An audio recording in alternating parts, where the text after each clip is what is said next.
Okay, picture this. You've got a multi-millionaire creator. We're talking a New York Times best-selling author and a Netflix executive producer, right? And what is he doing? He's sneaking into the dusty, completely abandoned back room of a permanently shut-down local sandwich shop. He totally bypasses all the old health code rules, gets down on his hands and knees, and looks under this gross old desk for a faded, scribbled secret Wi-Fi password.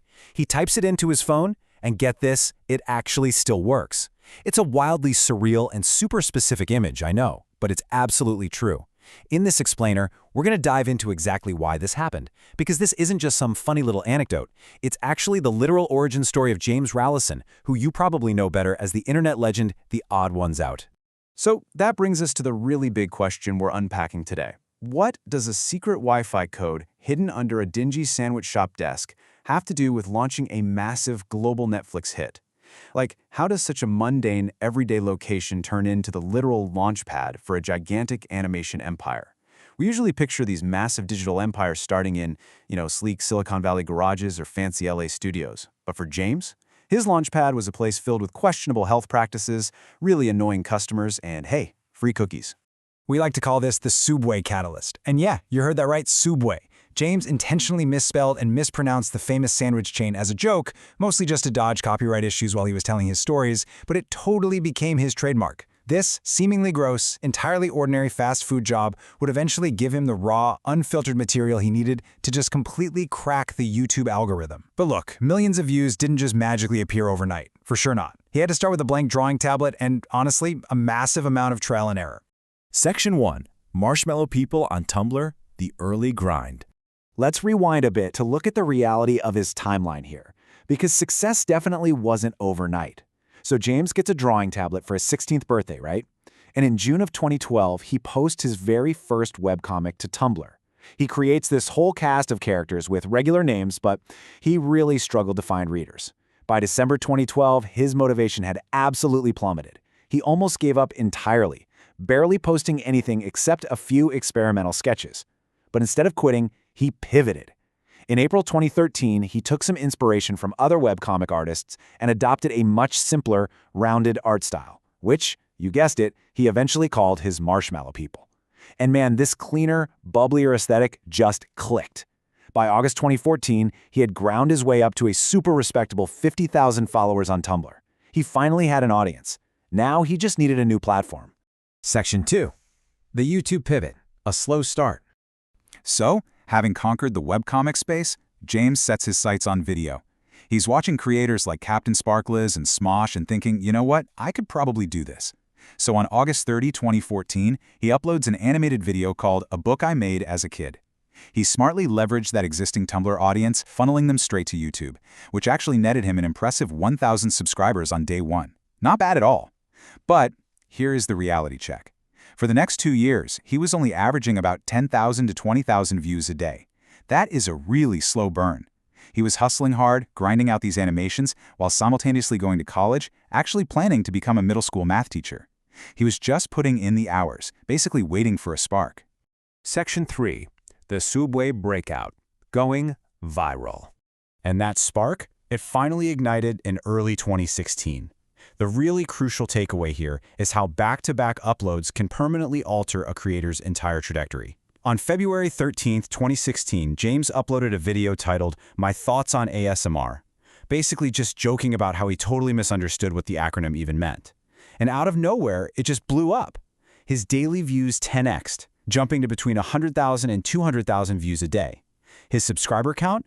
It blasted from 20,000 to over 100,000. He officially had the internet's attention. Then, about a month and a half later on March 30th, he dropped the absolute gasoline on the fire. He uploaded his first Subway animation, detailing his wildly relatable, honestly hilarious experiences working in fast food. Following that first Subway video, his subscriber count didn't just grow, it literally exploded. We're talking a mind-boggling 300,000 subscribers gained in a single month. It was insane. And his viewership? Somehow even crazier. His channel went from a lifetime total of 6 million views all the way to 30 million views in that exact same 30-day window. Unbelievable. Needless to say, he dropped out of college pretty shortly after that. He definitely wasn't going to be a math teacher anymore. He was officially a full-time YouTube animator. Section 4. building an animation empire beyond YouTube. This next part brilliantly illustrates the sheer contrast of his journey. I mean, just think about his origins. James used to work the night shift. He'd sit there playing Clash of Clans in the back room. He even had this funny mental trick where he would count to 5 after swiping a customer's credit card to intentionally stall before asking if they wanted a receipt, just to make the register seem like it was processing faster.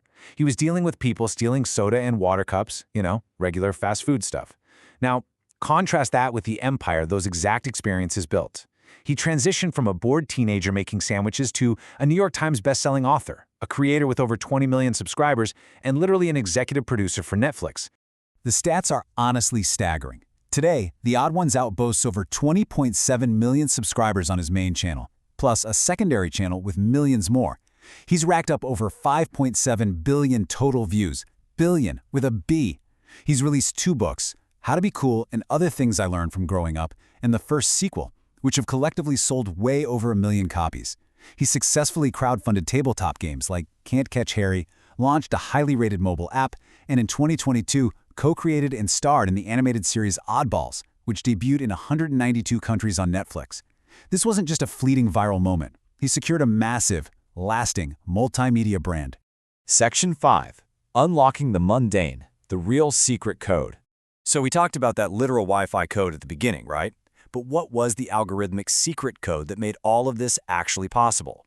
Well, the answer is relatability. James just has this absolute superpower for observing the mundane. While a lot of other creators were focusing on, high-stakes drama or wild, expensive stunts or intense gaming, James dedicated his entire channel to day-to-day life. He is incredibly open and vulnerable. He shares stories about his family, his twin sister Faith, and his unofficial emotional support dog Floof. And because he tells these simple stories with such honest, funny narration, viewers form a real bond with him. They feel like they actually know him personally, sometimes maybe even better than their own friends. Just consider the actual foundation of his content for a second. He built a 20 million subscriber audience off of beautifully ordinary things. He made highly viewed videos literally just about his own horrible spelling. He made videos about how, as a Subway employee, the job was actually incredibly easy, mostly because they got free cookies. He talked about those agonizingly awkward customer interactions we've all had. He even shared a story about bringing a laser pointer to work because he was bored, only for his coworker to grab it, shine it at passing cars, and get fired. Like, these aren't highly produced Hollywood scripts, right? They're just universal, funny teenage experiences packaged perfectly in his signature marshmallow character art style. Which brings us right back full circle to that original sandwich shop.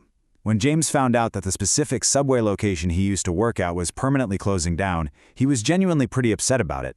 He ended up making one final Subway video as a tribute to the place. Reflecting on it, he said, "It was gross and I didn't necessarily love working there, but it was the most memorable job I had as a teenager." It was the only job he ever really had before YouTube took off, and it completely shaped his entire future. And that brings us right back to that secret Wi-Fi code. Before the shop closed down forever, he went back one last time. The old bulletin board was exactly the same. His old phone number was actually still crossed out on the wall. And yep, the Wi-Fi code a coworker scribbled under the desk years ago was still right there, connecting his phone instantly.